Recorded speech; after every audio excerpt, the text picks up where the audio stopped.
जननायक जनता party की जो साख है तेज़ी से बढ़ता जा रहा है। इसके बारे में यूँ कहें कि तमाम लोगों की दिलचस्पी और या फिर इसमें ज़्यादातर युवाओं का बढ़ना इस बात का गवाह है कि अब जननायक जनता पार्टी 2018 में वजूद में आने के बाद से लगातार इसमें युवा बढ़ चढ़ कर भाग ले रहे हैं। कहीं ना कहीं युवा अपने आप को इसमें अपना फ्यूचर देख रहे हैं। कहीं ना कहीं वो समाज में कुछ अच्छा करने के जुगत में हैं।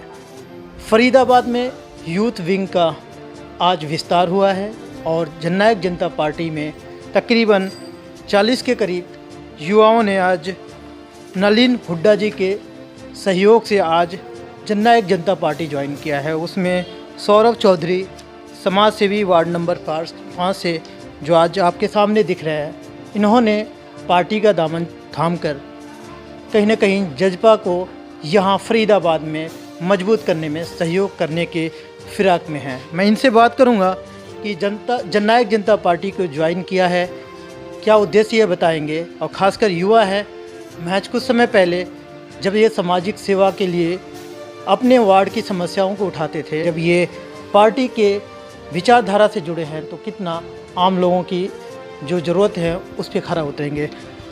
चौधरी साहब, मुझे लगता है कि आपने जज्बा ज्वाइन करके अब एक अपने मजबूती आपने लाया है। और मजबूती इस बात की कि पहले आप एक समाज सेवा के तौर पे काम करते थे, लेकिन अब आपके पास एक पीछे देखा जाए तो बहुत लंबी कड़ी है, बड़े जिम्मेदार लोग हैं। हालांकि उप मुख्यमंत्री भी अब आपके साथ में जुड़ जाएंगे। तो ऐसे में वार्ड 5 की बात करें या फरीदाबाद की जनता कैसे आपसे लाभान्वित होगी? मैं कुछ छोटी सी बात से थोड़ा सा मैं समय लूँ थोड़ा सा आपका। मैं आपसे मीडिया के माध्यम से बात करना चाहता हूँ। एक समाज सेवा के रूप में तो हमारी पहल चल ही रही थी, लेकिन जिस हिसाब से कोरोना के पीरियड से मैंने जो मेरे बड़े भाई हैं जिला अध्यक्ष नलिन हुड्डा जी, उनके नेतृत्व में मैंने बिना पार्टी के बिना उसके निस्वार्थ के मैंने काम किया और उन्हीं की विचारधारा जो मुझे उनकी ओर खींच लाई और पार्टी ओर खींच लाई, और मैंने इसी कारण से ही पार्टी ज्वाइन करी है। क्योंकि कोरोना के पीरियड से ही मैं अपने जॉब से लेफ़्ट हो चुका था और जॉब पर लेफ़्ट होने से मेरा कार्य यही था कि निरंतर समाज सेवा के रूप में, जैसे कोरोना का पीरियड चल रहा था 1-1.5 साल से, तो वहाँ पे लोगों के एक सामाजिक रूप में निकल के कई लोग निकल के आए थे, मुझे अच्छा लगा। उसमें से एक नलिन हुड्डा जी थे जो पार्टी का दामन थामे हुए थे और हमारे युवा के जिला अध्यक्ष भी थे। तो उन्हीं के नेतृत्व में मैंने आज ये पार्टी ज्वाइन करी है और आगे भी निरंतर इसी तरीके से, जैसे समाज सेवा रूप में पहले से पार्टी के अपना एक पद लेने से पहले जैसे मैं काम करता रहा था, और उसमें और थोड़ी सी तेज़ी और लाने के लिए मैंने पार्टी ज्वाइन करी है।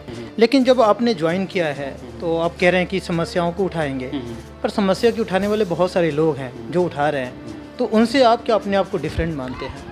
डिफरेंट में मानते हो। देखो, समाज सेवा के रूप में कोई ना कोई कहीं ना काम करता है। सबकी अलग अलग सीढ़ी होती है, सबका अलग अलग डेफिनेशन होती है। मैं ये नहीं कहूँगा कि मैं उनसे अच्छा कर रहा हूँ या मैं उनसे अच्छा कर पाऊँगा। समाज सेवा के रूप में अच्छे व्यक्ति हैं जो आगे आना चाहते हैं, साथ में लगना चाहते हैं, साथ दें। अगर वो मुझे साथ में अपना रखना चाहते तो मेरा कोई उनसे कोई मतभेद नहीं है। समाज सेवा के रूप में मैं उनके साथ निरंतर प्रयास करता रहूँगा। अपने वार्ड की जनता की आवाज़ ऐसे ही उठाता रहूँगा जैसे मैं पहले पार्टी में ज्वाइन करने से पहले उठाता रहता। समाज सेवा की बात कर रहे हैं आप और सामाजिक गतिविधियों में आप एक्टिव रहे हैं जी। समाज सेवा के तौर पे कुछ काम गिना दीजिए जो आपने अपने लेवल पे अभी तक किया हो और उसका कुछ बेनिफिट मिला हो जनता को। जी, अभी जैसे कि आप देखेंगे कोरोना का पीरियड अब कम से कम आपके 1-1.5 साल 2 साल से निरंतर है। तो अभी लास्ट के 6 महीने साल 6 महीने से पहले से भी मैंने वार्ड की अपनी 5 के लिए और वार्ड 5 से कहीं अलग जाके भी जहां मेरी जितनी ज़रूरत पड़ी समाज सेवा के रूप में मैंने वो अपनी जनता के लिए किया भी है और आगे भी करता रहूँगा। जैसे कि हमने फूड के लिए अपने जिन ज़रूरतमंद भाइयों को जो हमारे किराए पे रह रहे थे, जिनको फूड के लिए जिनके निरंतर बिल्कुल भी जो ड्यूटी नहीं जा पा रहे थे, जिन्हें ज़रूरत थी, उस हिसाब से उनका राशन घर तक पहुँचाने की मैंने कोशिश करी है जितना मेरे से हो सकता। और मैंने अपने सैनिटाइज़र मैंने बांटे कोरोना के टाइम पे, पीरियड के टाइम पे, जहाँ पे लोगों को उस समय बहुत ज़रूरत थी, और सैनिटाइज़र का छिड़काव करवाया। और एक वार्ड के लिए अपनी एक एम्बुलेंस भी मैंने मंगाई थी। नलिन हुड्डा जिला अध्यक्ष जी जब मैं पार्टी में ज्वाइन किया था फिर भी उन्होंने मेरा सपोर्ट करा, साथ दिया।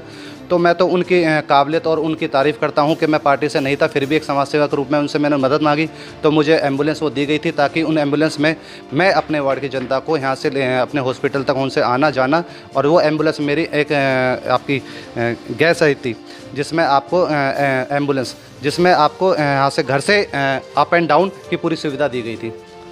चलिए अब अगर बात करें युवाओं की, ये तमाम युवा आपके साथ बैठे हैं और इनका कहीं ना कहीं सपोर्ट आपको मिल रहा है, तो अगर कैटेगरी की वाइज बात करें और जिस तरीके से आप कॉन्फिडेंस में आके ये कह रहे हैं कि हम अपने एरिया की समस्या को उठाएंगे और उसको लगभग कंप्लीट भी करवाएंगे, समस्या का समाधान भी कराएंगे, तो वर्क प्रोसेस क्या होगा? किस तरीके से आप इतने कॉन्फिडेंस से कह सकते हैं कि उनकी समस्या को समाधान करेंगे? कॉन्फिडेंस तो देखो जी, कहीं ना कहीं आदमी पे अपने अंदर खुद में एक होना चाहिए।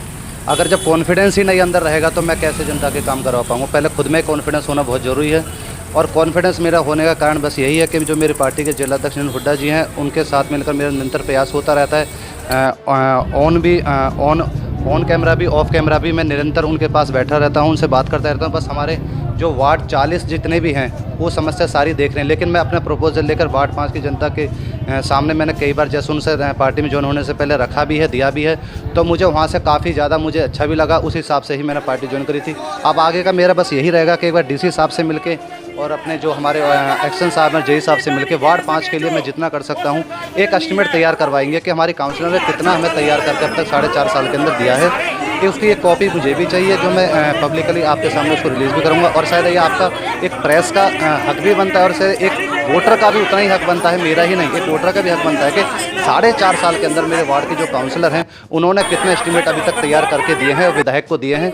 क्योंकि जब मेरी उनसे बात होती तो विधायक जी मुझसे यह कहते हैं कि मेरे वार्ड के लिए, आपके वार्ड के लिए जो ललिता यादव जी जो आपके काउंसलर हैं, कि वहाँ मेरे NIT 86 के अंदर मुख्यमंत्री जी का कहना है, जो मेरे विधायक जी उनका कहना है कि हर वार्ड के लिए 10-10 करोड़ रुपए का ग्रांट मुझे उसमें देने के लिए मुझे मुख्यमंत्री साहब ने कहा है। लेकिन मैं विधायक साहब के पास जाता हूँ तो विधायक साहब जी कहते हैं कि आप ललिता यादव जी से अपना एस्टिमेट तैयार करके दे दीजिए और मुझे दे दे, मैं सदन में उसकी आवाज़ उठाऊंगा और वहाँ से मुख्यमंत्री साहब से हमसे ग्रांट आपका दिलवाने में पूरी मदद करूँगा। लेकिन अभी मेरी हाल फिलहाल ही नगर निगम के अंदर मैं गया था तो मेरी मुलाकात ललिता यादव जी से, जब मैं धरना प्रदर्शन पर वहाँ बैठा हुआ था, जो मेरे वार्ड के काउंसलर हैं, तो वार्ड के काउंसलर का, मेरे वार्ड की बात के काउंसलर का यह कहना था कि मैंने अपना एस्टिमेट 4.5 साल का जो भी है और जो मैंने अभी नया बना के भी दिया है कि अपने आपका सीवर का और आपकी रोड का, तो वो कह रहे हैं कि 5 करोड़ का एक एस्टिमेट मैंने तैयार करके अपना दिया है, जो उनके साथी थे अजय जी। तो उनका ये कहना था, मैंने पूछा मैडम आपने किसको दिया है? अपने विधायक को दिया है। विधायक जी तो मना करते हैं। आपने दिया किसको? कह रहे मैंने नगर निगम में एक्शन साहब को दिया। एक्शन साहब के पास जाते हैं, एक्शन साहब बिल्कुल साफ मुकर कर जाते हैं कि हमारे पास ऐसा कोई एस्टिमेट अभी तक कोई तैयार मेरे पास नहीं हुआ है। लेकिन हाल ही फिलहाल अभी पता लगा है सीवर समस्याओं को लेकर और इनको लेकर शायद नगर निगम से भी या आपका 67 लाख रुपए एक सूत्रों के हवाले से जो मुझे पता लगा है कि एक रकम, एक बड़ी रकम होती है अपने वार्ड के लिए, 67 लाख रुपए कम नहीं होते हैं। उस हिसाब से उन्होंने अपनी, आप देखना चाहूँगा और मैं उनसे मुलाकात करूँगा कि किस हिसाब से उसने अपने पर्वत कॉलोनी के अंदर या जीवन नगर के अंदर या जवाहर कॉलोनी के लिए वो पैसा एस्टिमेट अपना तैयार करवाया था, किस हिसाब से करवाया था। मैं कल 15 अगस्त के बाद 16 तारीख को मैं एक्शन साहब से भी जाके मिलूंगा कि एक्शन साहब आपके ऊपर भी इन चीज़ों के कहीं ना कहीं ललिता यादव जी कह रही हैं कि मैंने एक एस्टिमेट तैयार करके आपको दिया है। तो वो 67 लाख रुपए जो मिले, मैं उनसे बारे में एक बार जानना चाहूँगा कि किस हिसाब से, कि वो किस एरिया के लिए मुझे, वो मेरे वार्ड 5 की जनता के लिए किस हिसाब से, किस एरिया में वो लगाने के लिए उन्होंने अपने ये पैसे लिए हैं। 4.5 साल का वक्त खत्म हो गया आपके हिसाब से, और उसके बाद से क्या लगता है क्या काम जो है हो जाना चाहिए था इस ड्यूरेशन में? मैं ये तो नहीं कहूँगा हो जाना चाहिए था, नहीं होता, एक लंबा प्रोसेस होता है। ये इसमें वार्ड की में काउंसलर हैं, वो भी अपनी तरफ से कहीं ना कहीं अपनी पूरी कोशिश करती हैं कि वो कोई भी नहीं चाहता कि मैं अपना वार्ड से काउंसलर का चुनाव हारूँ। लेकिन कहीं ना कहीं जाके मुझे एक थोड़ी सी मिस अंडरस्टैंडिंग इसलिए लगती है क्योंकि विधायक के साथ और जो आपके पार्षद हैं उनकी आपस में अंडरस्टैंडिंग अच्छी नहीं। जब तक एक विधायक और पार्षद की अंडरस्टैंडिंग अच्छी नहीं होगी, आप अपनी लड़ाई के चक्कर में आप जनता का नुकसान नहीं कर सकते। अगर आप जनता का नुकसान करते हैं तो आपको इस हिसाब से जनता आपको उस हिसाब से आपको वोट नहीं करेगी। 4.5 साल हो चुके हैं। आप मुझे मेरा बस क्वेश्चन यही है कि 4.5 साल के अंदर मैं चाहता हूँ कि एक मुझे वो अपनी रूपरेखा करके उन चीज़ों के बारे में बताया कि 4.5 साल के अंदर मेरे वार्ड के जो काउंसलर है उन्होंने कितने एस्टिमेट अभी तक तैयार करे हैं और कितने ही उन्होंने जो वादे करे थे अभी तक वो पूरे हुए हैं, नहीं हुए। तो मुझे नहीं लगता कि वो वादे पूरे नहीं हुए हैं, क्योंकि कहीं ना कहीं थोड़ी राजनीति के मैं थोड़ा सा कच्चा मानूंगा उनको, क्योंकि उस हिसाब से जो चाहते थे वो काम होने चाहिए वो काम नहीं करवा पाए हैं। मुझे या मेरी जनता को या मेरे वोटर को मुझे लगता था ऐसे मेरे जैसे व्यक्ति को भी यही लगता, जो मैं राजनीति आने से पहले कहना चाह रहा था कि मुझे भी कहीं ना कहीं ऐसा महसूस होता था कि एक वार्ड के जो हमारे काउंसलर हैं पढ़ी लिखी हैं, एडवोकेट हैं, कहीं ना कहीं जाके वो अपनी जिम्मेदारी को थोड़ा समझेंगी और अपने कामों को निरंतर एस्टिमेट बनवा के अपने कामों की जनता के लिए वार्ड 5 के लिए अपना निरंतर प्रयास करते रहेंगे और कहीं ना कहीं जाके उसमें वो फेल रही हैं। अगर मैं चाहूँगा कि एक एस्टीमेट तैयार करके वो अपने जो भी अभी तक 6 महीने के कार्यकाल रहे हैं, तो बस मेरे उनसे बस निवेदन यही है कि बहन जी अपने जो 4.5 साल में नहीं करा, तो ऐसा कोई कीर्तिमान ऐसा कीजिए तो इस बार की जनता जो है आपसे खुश हो सके, और खुश होने के नाते कि मुझे कभी आपके फाइट में कोई खड़े होने की उम्मीद ही ना करे। तो मैं चाहूँगा कि वो निरंतर ऐसे काम करते रहेंगे, तो हम जैसे आदमी को आगे आने की ज़रूरत ही नहीं है। मुझे लगता है कि बहुत सही समय पे सही निशाना साधा है। सौरभ चौधरी कहीं ऐसा तो नहीं है कि आने वाले समय में चुनाव को देखते हुए करने वाला बंदा यहाँ अपना प्लेटफॉर्म तैयार कुछ ऐसा? नहीं, चुनाव स्टैंड बिल्कुल क्लियर है। पार्टी अगर जननायक जनता पार्टी जो है, अगर जो भी मेरे को एक जिम्मेदारी उन्होंने जिस हिसाब से दी है, मैं पहले उस पर वर्क करूँगा। अगर पार्टी अगर जिम्मेदारी रूप में वार्ड 5 के अंदर मुझे काउंसलर का चुनाव लड़ाई, तो मैं डेफिनेटली लड़ूंगा। क्योंकि जब मुझे लग रहा है कि जैसे भी भाई मैंने पहले क्वेश्चन में आपसे कहा था, अगर ललिता यादव जी अगर वार्ड काउंसलर का चुनाव जैसे 6 महीने बचे, अगर वो कर लेती है ढंग से, जो मेरी जनता की मांगे उनको पूरा निरंतर उन पर प्रयास करते हुए अगर उनको काम कर देती है, तो मेरे जैसे बंदे को चुनाव लड़ने की जरूरत ही नहीं है। तो हम अपना एक नया व्यक्ति आएगा, नई जिम्मेदारी लेगा, धीरे धीरे चीज़ों को समझेगा, उस हिसाब से जब तक समझेगा, जब तक काफ़ी टाइम बीत चुका होता है। ऐसा ही मेरे वार्ड के काउंसलर के साथ भी हुआ है। तो मैं नहीं चाहूँगा कि मैं चेंजेस हूँ। अगर जनता चेंजेस चाहती है और पार्टी चेंजेस चाहती है कि मैं जिस हिसाब से काम जिम्मेदारी मुझे देती है, तो मैं निरंतर प्रयास करूँगा। जनता के आवाज़ जैसे जैसे मैं उठाता था, आगे भी उठाता रहूँगा, और मैं अपनी पार्टी से बिल्कुल भी अलग होकर कोई भी काम नहीं करूँगा। देश दुनिया की हर लेटेस्ट खबर देखने के लिए सब्सक्राइब करें हमारे चैनल PNN को, और साथ ही बेल आइकन दबाना ना भूलें।